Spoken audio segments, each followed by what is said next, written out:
Thank you.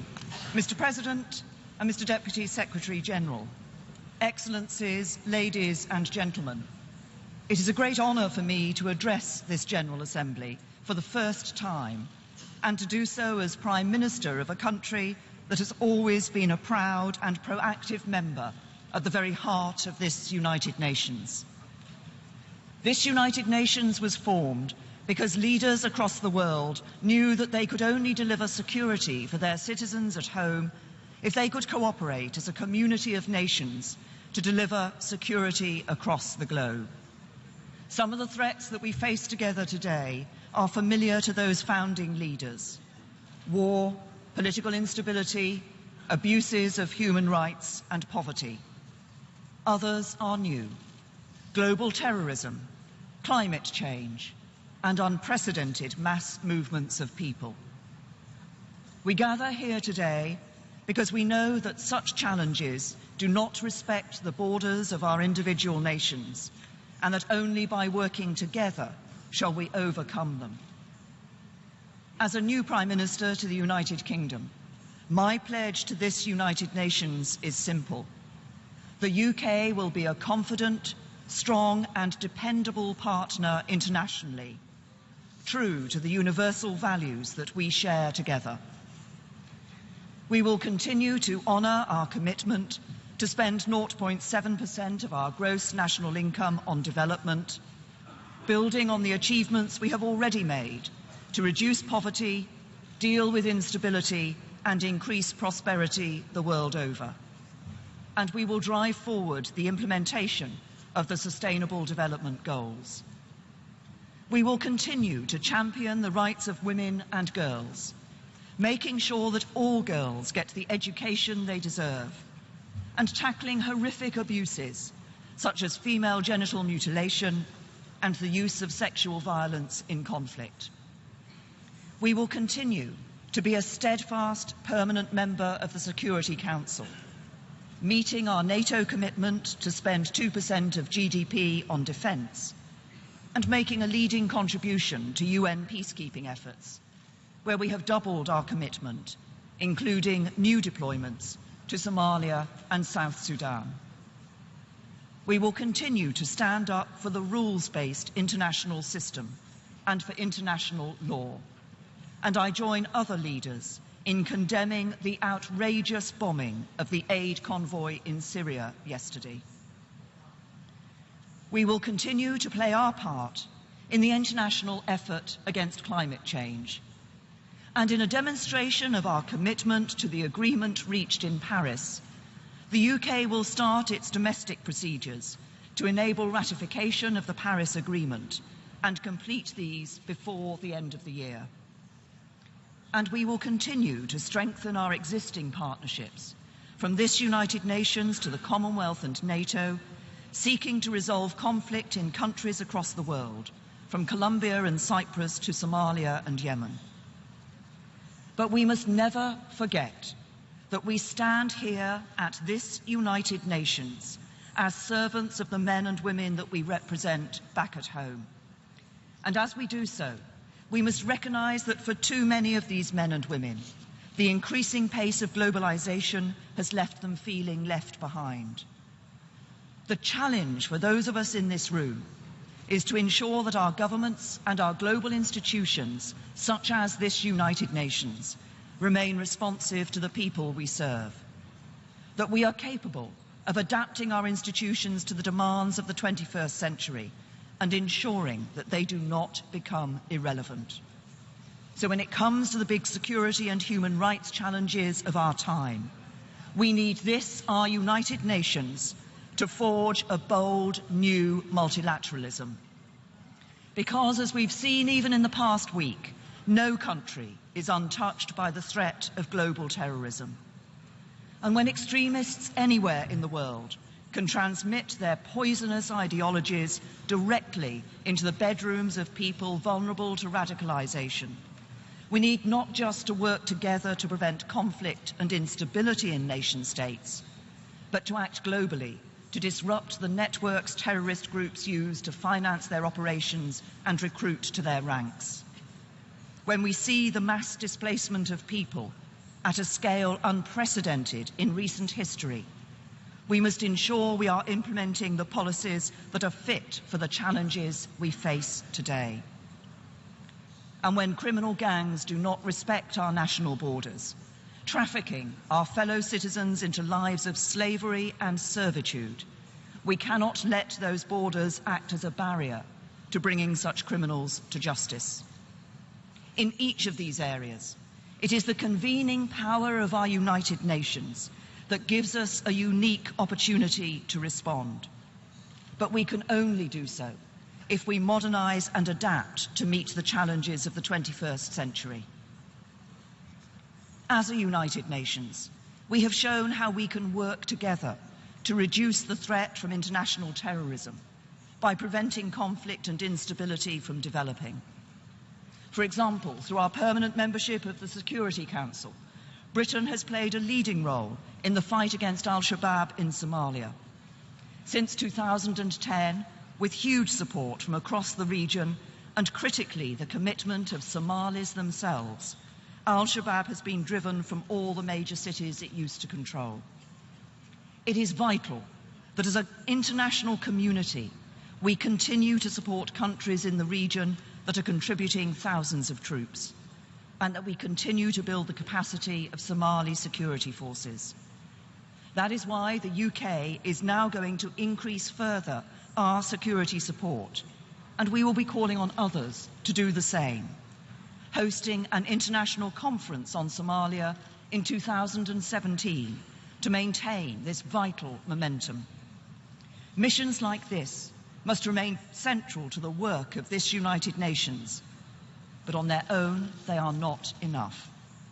Because the terrorist threats we face today do not come from one country, but exist in a different space. The global networks they exploit require a different kind of global response. These organisations are using our own modern banking networks against us, so we need to look at our regulations, our information sharing, and using our technological capabilities to get ahead of them. They are targeting our airlines, exploiting the fact that no one country can keep its citizens safe when they're flying between multiple jurisdictions. That is why this week the United Nations will vote on a UK-led resolution on aviation security to ensure that every country implements the standards we need to ensure that no country is the weak link. They are exploiting the internet and social media to spread an ideology that is recruiting people to their cause all over the world. So we need to tackle this ideology head on. That is why the UK has championed the work that the Secretary-General has led to develop a strategy for preventing violent extremism. Now, as an international community, we must work together to adopt and implement the most comprehensive national action plans to tackle both the causes and the symptoms of all extremism. It is not enough merely to focus on violent extremism. We need to address the whole spectrum of extremism: violent extremism and non-violent extremism, Islamist and neo-Nazi, hate and fear in all their forms. Just as we need the United Nations to modernise to meet the challenges of terrorism in the 21st century, so we also need to adapt if we are to fashion a truly global response to the mass movements of people across the world and the implications this brings for security and human rights. The 1951 Convention and the 1967 Protocol must remain the bedrock of our response, but the context in which they must be applied has dramatically changed. Across the world today, there are 65 million people who have been forcibly displaced. That is the equivalent to the entire population of the United Kingdom. It is an unprecedented figure, one that has almost doubled in a decade. And yet UN appeals are underfunded. Host countries are not getting enough support, and refugees are not getting the aid, education and economic opportunities they need. We must do more. And as the second largest bilateral provider of assistance, the UK remains fully committed to playing a leading role. In the last 5 years, the UK has invested over $9 billion in humanitarian assistance, saving millions of lives every year. The London Syria Conference in February raised $12 billion in pledges, the largest amount ever raised in one day in response to a humanitarian crisis. And that money is being used to combine both urgent humanitarian assistance and vital economic development, benefiting both refugees and the communities and countries hosting them. Clearly, we need to continue our efforts to bring an end to the conflict and the appalling slaughter in Syria, and to get aid through to those who need it. And while these efforts continue inside Syria, we also need new efforts to support refugees and host communities in neighbouring countries, including through education and opportunities to work. This is being assisted by loans from international financial institutions and access to European markets. And through our trading relationships and direct engagement with businesses, we are mobilising the private sector to create new jobs in the region for everyone. And while there is more to be done, it is this approach to financing both humanitarian support and economic development that I will be championing when I announce a further UK financial contribution at President Obama's Refugee Summit later today. But in addition to refugees and displaced people fleeing conflict and persecution, we are also seeing an unprecedented movement of people in search of greater economic opportunities through the same unmanaged channels. This affects all of us, and it is the responsibility of us all to take action. We cannot ignore this challenge or allow it to continue unmanaged. We need to do better. Better for the countries people leave, for the countries they move through, for the countries they try to get to. And most of all, better for the migrants and refugees themselves. Despite the huge increase in international efforts, more migrants have died attempting hazardous journeys across borders this year than any other. I believe we have to use the opportunity afforded by this General Assembly for an honest global debate to address this global challenge. In doing so, we should be clear that there is nothing wrong with the desire to migrate for a better life, and also that controlled, legal, safe economic migration brings benefits to our economies. But countries have to be able to exercise control over their borders. The failure to do so erodes public confidence, fuels international crime, damages economies, and reduces the resources for those who genuinely need protection and whose rights under the Refugee Convention should always be fulfilled. I believe there are three fundamental principles that we now need to establish at the heart of a new approach to managing migration that is in the interests of all those involved. First, we must help ensure that refugees claim asylum in the first safe country they reach. The current trend of onward movements, where refugees reach a safe country but then press on with their journey, can only benefit criminal gangs and expose refugees to grave danger. So we must all do more to support countries where the refugees first arrive, to provide the necessary protection and assistance for refugees safely and swiftly, and to help countries adapt to the huge economic impact that refugees can have, including on their existing population. As we are seeing in Jordan, Lebanon and Turkey, when the right assistance is provided, solutions that provide sanctuary and opportunity to refugees and opportunities for those hosting them can be found. This is also good for the refugees and the countries they come from, because the closer they stay to home, the easier it will be for them to return and rebuild after the conflict. Second, we need to improve the ways we distinguish between refugees fleeing persecution and economic migrants. I believe we must ensure the existing convention and protocol are properly applied to provide protection to refugees and reduce the incentives for economic migrants to use illegal routes.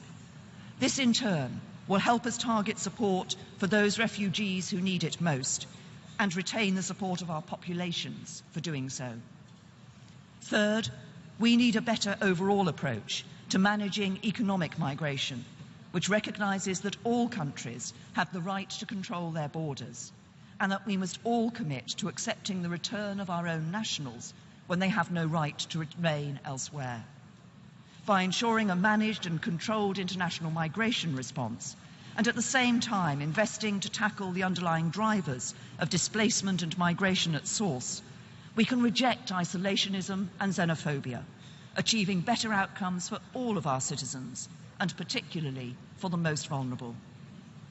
Finally, as we gather here today to bring the founding values of the United Nations to bear on some of the most pressing global problems, the likes of which we haven't seen before, so we must also face up to the fact that some of the worst human rights abuses that we thought we had confined to the history books have re-emerged in new pernicious forms. The Universal Declaration of Human Rights, proclaimed by the General Assembly, stated that all human beings are born free and equal in dignity and rights, that no one should be held in slavery or servitude, and that slavery and the slave trade should be prohibited in all their forms. Yet nearly 70 years on, we are presented with a new form of slavery, modern slavery.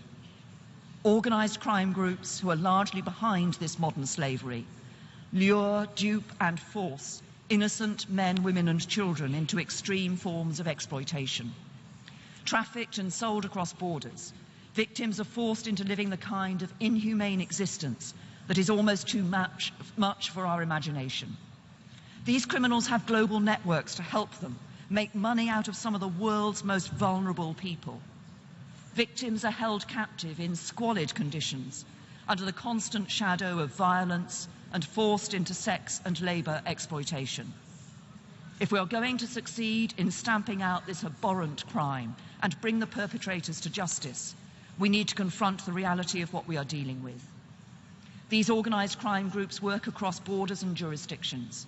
They often use the internet and modern technology to recruit, transport, control and exploit their victims, all the while staying ahead of legal systems that are often constrained by traditional geographical boundaries. So we must take action. We must use our international law enforcement networks to track these criminals down, wherever they are in the world, and put them behind bars where they belong. We need to be smarter and even more coordinated than the criminal gangs in our efforts to stop them. In the UK, I'm setting up the first ever government task force for modern slavery, bringing together every relevant department to coordinate and drive all our efforts in the battle against this cruel exploitation. We are also using our aid budget to create a dedicated fund focused on high-risk countries where we know victims are regularly trafficked to the UK. And yesterday, I committed the first £5 million from this fund to work in Nigeria to reduce the vulnerability of potential victims and step up the fight against those who seek to profit from this crime. But if we are to meet the Sustainable Development Goal to eradicate modern slavery, we need to go much further. Security relationships have developed between so many countries for dealing with issues like counter-terrorism, cybersecurity, drug trafficking, and wider intelligence sharing. But we do not have a similar relationship for this fight against modern slavery. So we need our law enforcement agencies to work together, with joint investigation teams working across multiple countries.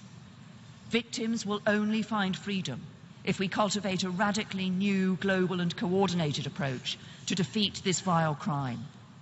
Together, we must work tirelessly to preserve the freedoms and values that have defined our United Nations from its inception.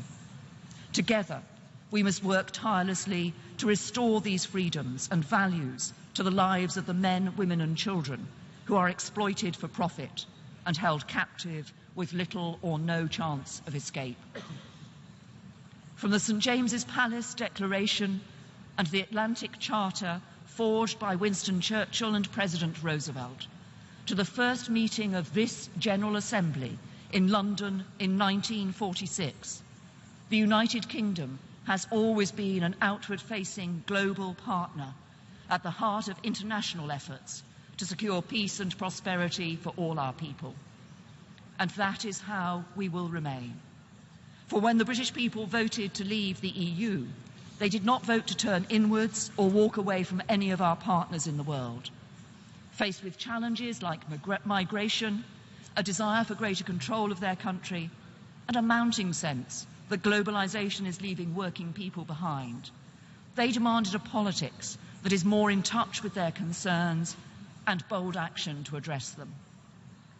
But that action must be more global, not less, because the biggest threats to our prosperity and security do not recognize or respect international borders. And if we only focus on what we do at home, the job is barely half done. So this is not the time to turn away from our United Nations. It is the time to turn towards it. Only we, as members of this community of nations, can act to ensure this great institution becomes as relevant for our future as it has been in our past. So let us come together, true to our founding values, but responsive to the challenges of today, and let us work together to build a safer, more prosperous, and more humane world for generations to come.